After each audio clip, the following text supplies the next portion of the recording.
पीठापुरामध्ये काही गर्विष्ठ विद्वान ब्राह्मण स्वतःला वेदांचे महान जाणकार समजून त्यांनी श्रीपाद श्री वल्लभांचा पदोपदी अपमान केला.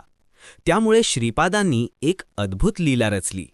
श्रीपादांनी एका मतिमंद आणि मुक्या असलेल्या व्यक्तीवर कृपा करून त्याला अत्यंत शुद्ध संस्कृतमध्ये वेद बोलायला लावले. हे पाहून ब्राह्मण थक्क झाले. तरीही त्यांचा अहंकार गेला नाही. त्याच क्षणी त्या ठिकाणी अचानक जमिनीतून साक्षात गणपती अत्यंत भयानक रौद्र अग्नीसारखे डोळे शरीर विशाल स्वरूपात प्रकट झाला.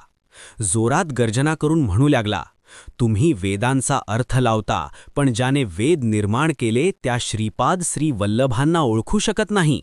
तुमचे पांडित्य व्यर्थ आहे. गणपतीने स्पष्ट शब्दांत सांगितले की श्रीपाद श्री वल्लभ हेच साक्षात दत्तप्रभू आहेत.